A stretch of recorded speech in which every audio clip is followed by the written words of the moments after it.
पति से छुपकर 1 गज भूमि का दान करना चाहती हूँ। कोई अपराध तो नहीं होगा? कोई अपराध नहीं।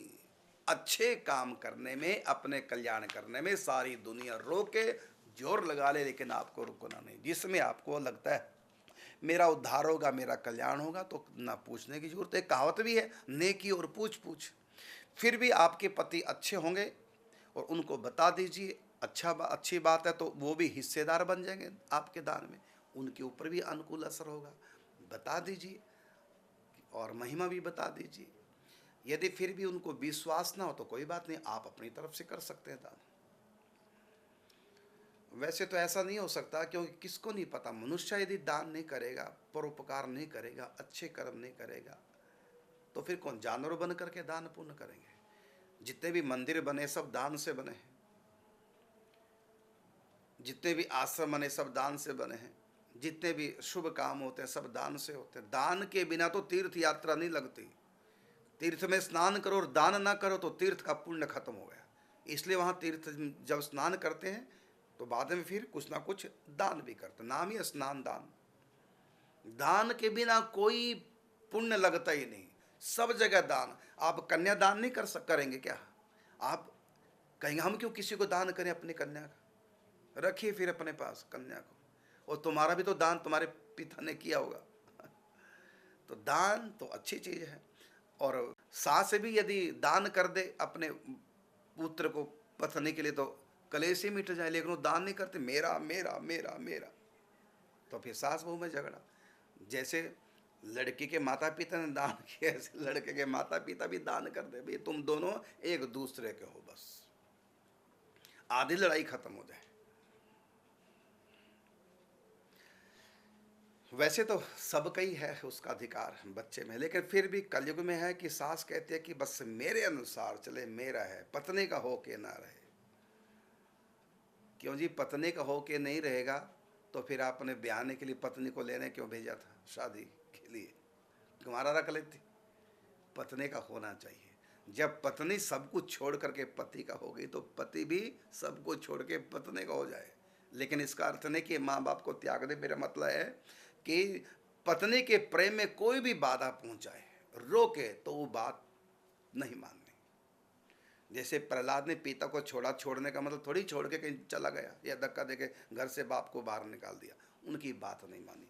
तो पत्नी के पति पत्नी में प्रेम और सास को थोड़ा सा गड़बड़ लगता हो और वो विघ्न बाधा करे तो सास की, अपनी माँ की बात मत मानिए। पत्नी का आपके ऊपर अधिकार है, उसको पूरा प्रेम दीजिए, हर बात माँ की मानिए। लेकिन वो चाहती यह है कि मैं अलग करके रखूँगी बहू से बेटे को, तो आप अपनी माँ की बात मत मानिए। यह है छोड़ने का मतलब आपको। तो वो भी देखो अपने सास ससुर, अपने माता पिता की बात सब कुछ छोड़ करके यहाँ आ गई।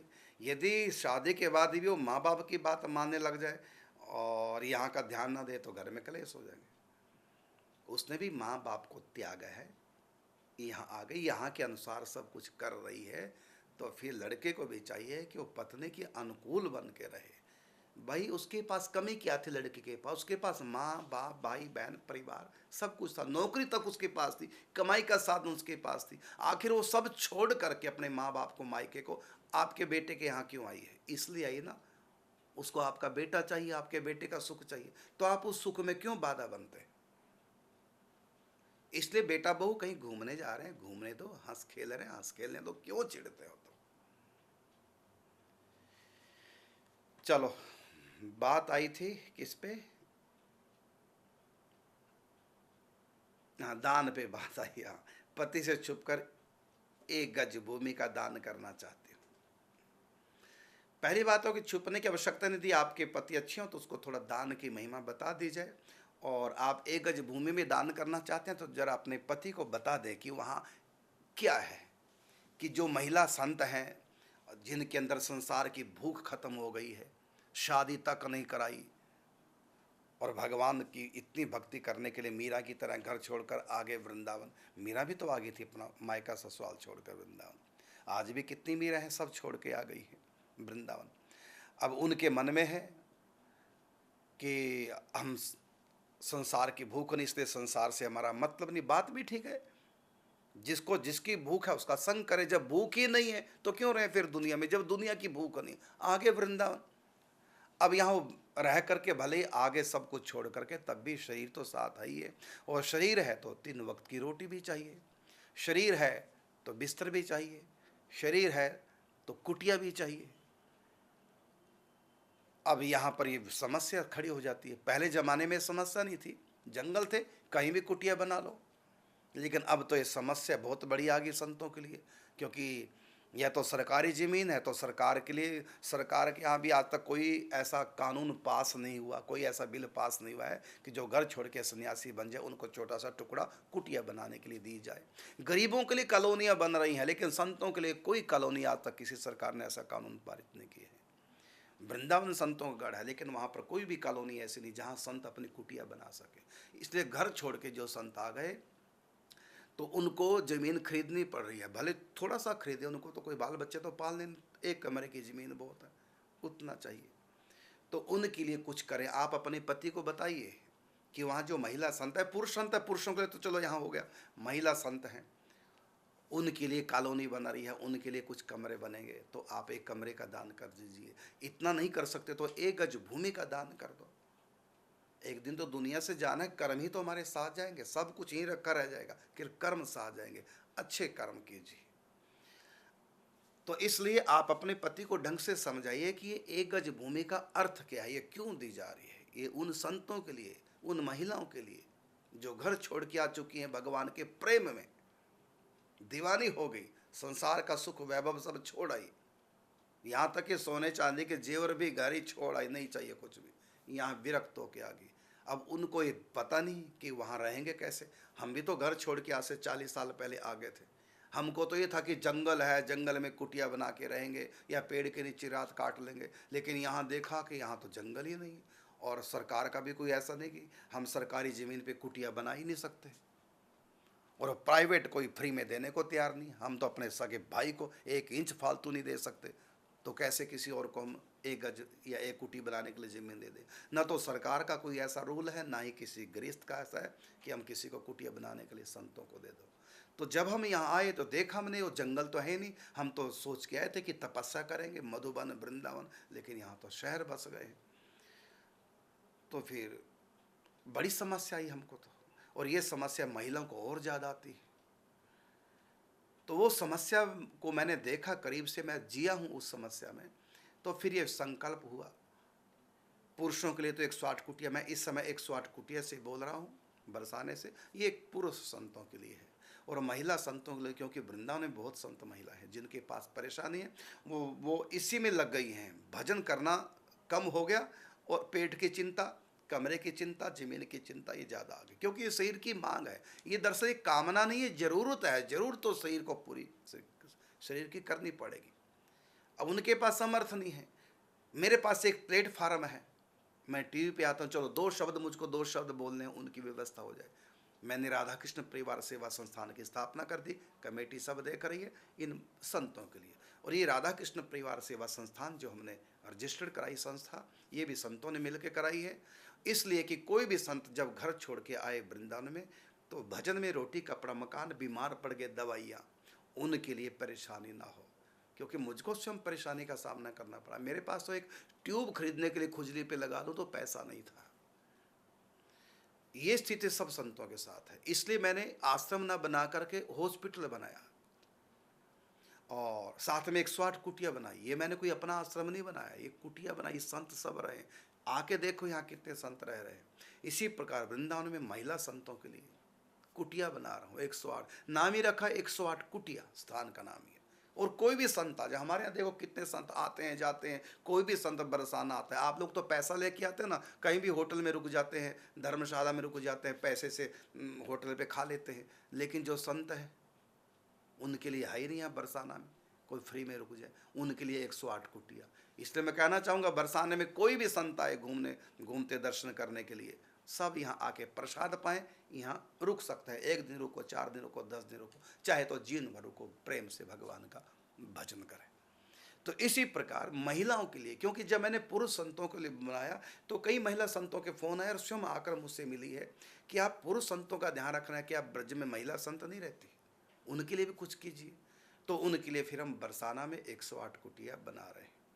तो उसके लिए ज़मीन यद्यपि हमने 1,500 गज ले ली है, लेकिन वो थोड़ा कम पड़ रही है और बगल में मिल भी रही है, फिर बाद में मिलेगी नहीं। तो 588 गज ज़मीन है, उसमें वो ले लेंगे तो और कुटिया सब संतों की महिलाओं की बन जाएगी, फिर जितनी मर्जी महिलाएं। तो उसमें 1 गज भूमि की सेवा है, 21,000 रुपये है। तो ये सब बातें आप अपने पति को बताएं।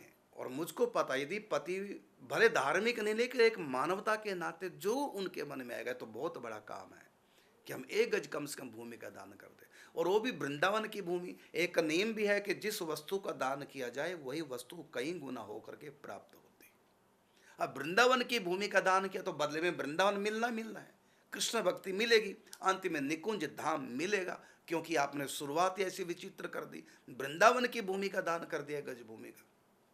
अब तो कई गुना होकर के मिलनी है दान की चीज़, और वही मिलेगी जो दान की कई गुना होकर के। तो ब्रज भूमि का, वृंदावन की भूमि का, और ये इस दुनिया में नहीं है 84 कोस की भूमि, ब्रज 84 कोस की भूमि, अलौकिक जान। अलौकिक का मतलब लोग कहते हैं पृथ्वी लोक को, परलोक कहते हैं स्वर्ग आदि को। तो ये, और इससे आगे भगवत धाम को कहते हैं आलोक। तो ये भूमि पृथ्वी में नहीं आती, ये ब्रह्म की बनाई सृष्टि के अंतर्गत नहीं, महाप्रलय में भी भूमि सुरक्षित रहती है। तो ब्रज 84 कोस की भूमि, अलौकिक जान, कृपा करे जो लाडली हो तब ही पहचान। तो ये ब्रज भूमि का दान है, 1 गज भूमि का दान करो, और इससे फिर भगवान अंत में आपको ब्रज भूमि में बुलाएंगे, अपने निज धाम की प्राप्ति कराएंगे, अपने धाम में ले जाएंगे। तो इतना महिमा है, क्योंकि जो वस्तु दान की जाती है वही वस्तु मिलेगी कई गुना होकर के। तो दान किसका क्या, जरा सोचिए, ब्रज भूमि का दान किए, वृंदावन की भूमि का दान किया, तो निकुंज वृंदावन मिलना ही मिलना। इसलिए सब बातें आप अपने पति को बताइए, तो फिर दोनों सुमति से दान करेंगे तो और सोने में सुगंध है, उनका भी मन बदलेगा। मुझको भी विश्वास, आप बताइए सारी पूरी बात जो मैंने अब आपको बताई है, मुझको भी विश्वास है। हल्का सा भी यदि उसमें संस्कार है सनातन धर्म के, पूरे नहीं हल्के से भी है, तब भी वो अवश्य दान करेंगे। कौन ऐसा अभागा होगा जो ये सुनकर भी 1 गज भूमि का भी दान नहीं करेगा? इतना आसानी से अपने कल्याण की तरफ अग्रसर हो रहे हैं।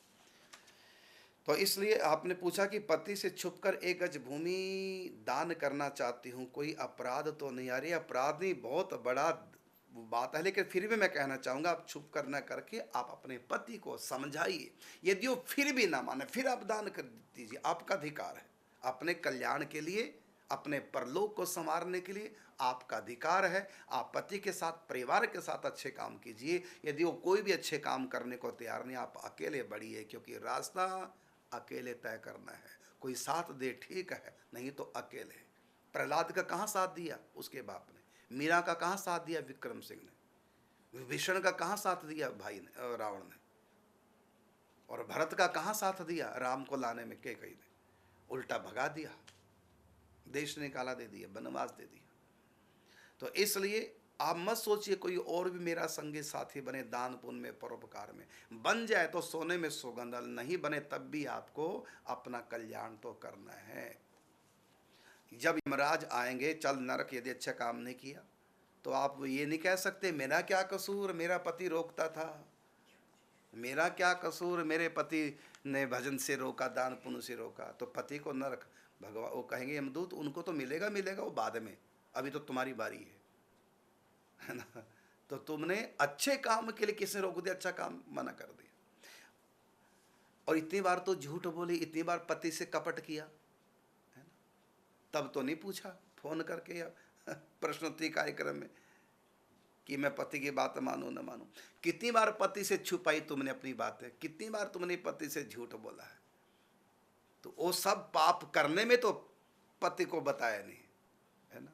और अब जब पुण्य करने लगी, अब बहानेबाजी।